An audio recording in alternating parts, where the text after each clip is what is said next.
Maybe if you were self-defense and somebody died as a result of you protecting yourself, protecting your family, okay, maybe that made sense. But certainly to go out and kill somebody for whatever reason didn't make a lot of sense. Like you in the class, the Tanya's class, you're reading, right? You're reading other people's experiences. I had read All Quiet on the Western Front. It was a book that really stayed with me. And what stayed with me was two guys, a German and an American, jumping into a foxhole. You know what a foxhole is, right? A hole where you go to protect yourself in war. And these two guys happened to jump into the same foxhole, and they were enemies. Right? One was a German, one was an American. And they both drew their revolvers. And that moment, like you two jumping together, that moment, neither one could pull that revolver and try to kill the other person. That stuck with me. You know? Now, all day long, they're out there fighting, right? Shooting at anybody. But when they were that close, as two human beings, right, they hesitated. They just couldn't do it, right? And that really stuck with me. That made a lot of sense to me. That, you know, we talk about our country and patriotism and all these other things, but there's another human being, you know, that you are trained to kill, or be killed. In the Army, I'm going to do something here. Maybe if you close the door, it's not just going to scare anybody. But in the Army, what you're trained over and over in basic training is to do this. Yeah! Right? Now that's a 15-inch knife in the back of it. Right? You just stab somebody, you cut somebody wide open. Right? Yeah! Now you just crush their head open. Now I do that only to show you the seriousness of this. This is what, when you go into the military, this is what you're trained to do. You don't even know this person yet, right? You don't know any of these people. But that's what you're trained to do. Do it over and over and over and over. So it becomes a just like when you eat cereal. It becomes that natural. Right? And you do that because out in the world, out in fighting, in wars, that's what you do. Right?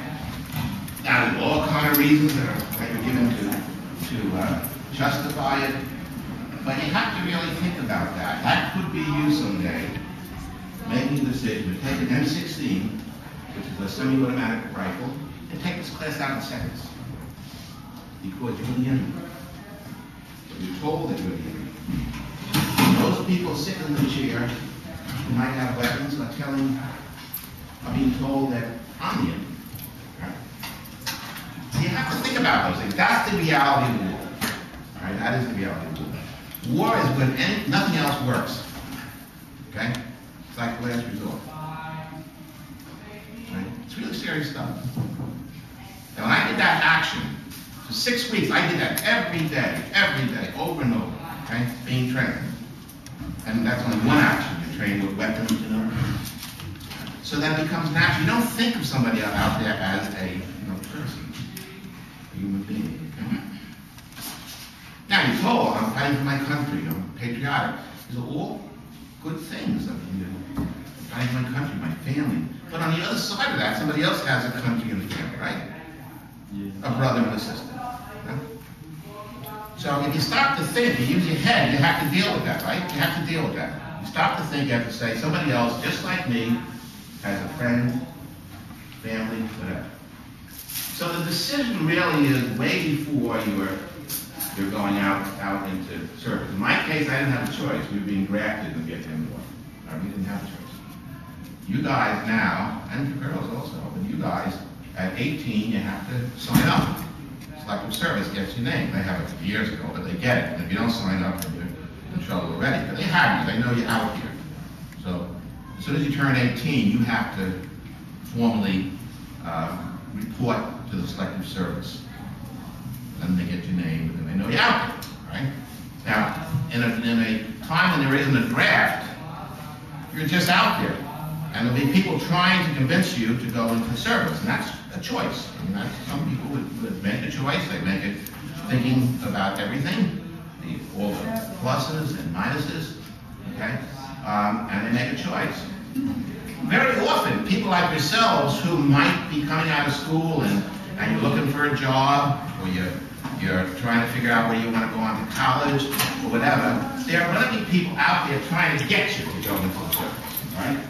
And they're very attractive people. I don't know if you've seen the Marines. Tiffany, excuse me. Have recruiters around here in school? Have you ever seen them? Yeah, recruiters, they're really the biggest guys, best looking guys, muscles every which way, right?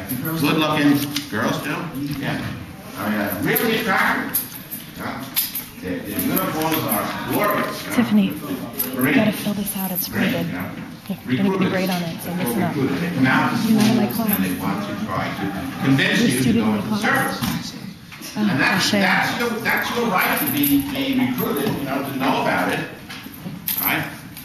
But you have to really think about what your decision is, right? When you make these decisions, you have to be convinced that this is what we want to do, okay? Gotta fill this out. I wasn't convinced, all right? I didn't have a choice, but I wasn't convinced. I wanted to go into the Peace Corps and try to use my talents, whatever I learned, to try to do something better in the world. That's where my head was, okay? I knew a lot about the Army. My mother had 5 brothers that were either in the Marines or the Army. So I know a lot about it.